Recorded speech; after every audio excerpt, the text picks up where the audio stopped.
barbecue family. Thank you for tuning in to another episode on our channel. Today, we're showing you how easy it is to grill juicy, flavorful pork chops because we know some of you out there are still wondering what the heck you're doing when it comes to grilling this lean protein.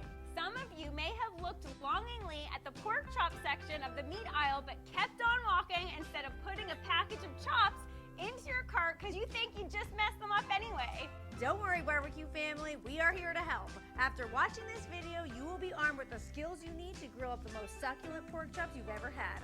We have a few simple steps to go over, and then it's your time to get those chops on your own backyard grill. We're having a blast with these barbecue tutorials, so let us know in the comments below which video you'd like to see next.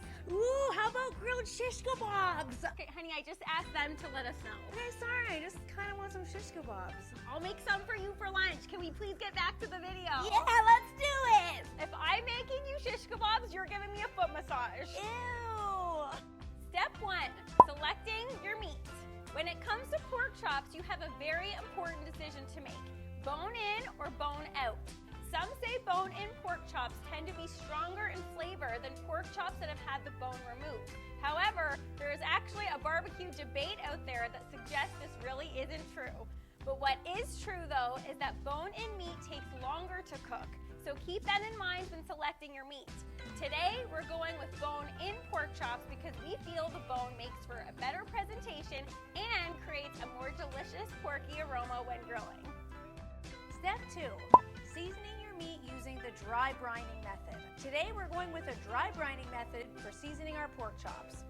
Dry brining is just the fancy way to refer to salting and resting meat. The salt actually starts to break down the protein structure and makes the meat more juicy and tender.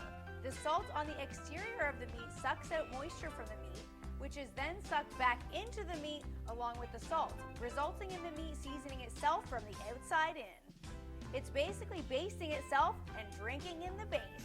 We're going to dry brine our pork chops for 2 hours before they hit the grill because these chops are not overly thick. For larger cuts of meat like whole turkeys and chickens, we definitely recommend bringing the dry brine process right up to 24 hours. To dry brine our pork chops, all we have to do is get some kosher salt and start seasoning our meat. Take a pinch of salt and start sprinkling over the meat from high up in the air as this ensures even salting. Do this to both sides of the pork chops and then place into the fridge for 2 hours.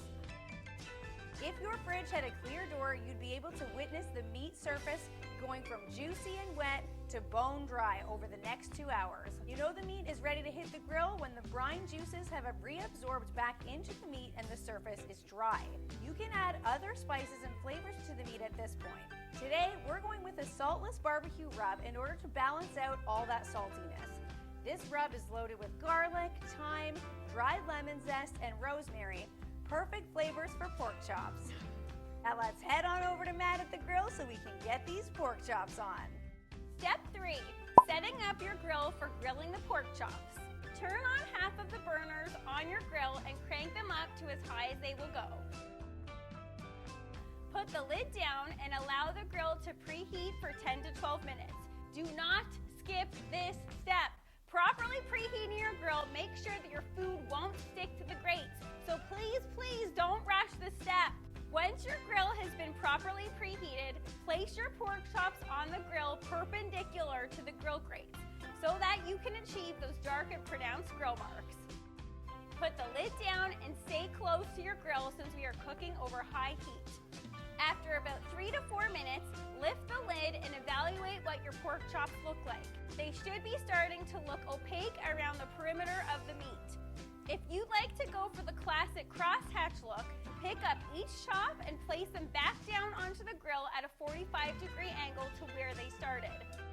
Place the lid back down and after another 3 to 4 minutes, get your meat thermometer and probe your chops, being careful not to probe right through the meat. For fully cooked and juicy pork, always aim for the 160-degree mark. If your chops still need more time to reach the done temperature but are looking too dark on the outside, remove them from the high heat area of your grill and place them on the grates that do not have the burners turned on underneath.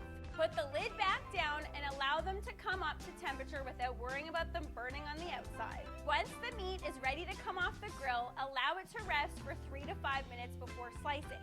If you skip the meat resting step, step, all those delicious, flavorful juices will run out all over your cutting board. And if you're like us, you'd rather have your juices stay in your meat because it's kind of difficult to suck up the juices with a straw from the cutting board. So after watching these simple steps, doesn't grilling pork chops seem really easy? All of these simple steps are designed to help you become a better griller and make sure that you rock your next backyard barbecue party. If you enjoyed watching this video, hit that subscribe button so you don't miss any of our upcoming videos. We may even make a shish kebab video. Hey, that was my idea. No, it wasn't. Excuse me, yes it was. Roll the tape back so we can prove to my sister that it was my idea. Ooh, how about grilled shish kebabs? See?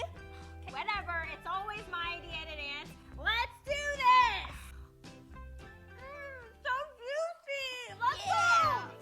Thanks for watching, barbecue family. And don't forget, you're invited to our barbecue live stream every Friday at 12 p.m. Eastern. We're always grilling up something delicious and having a blast with the barbecue family members who make the live chat so much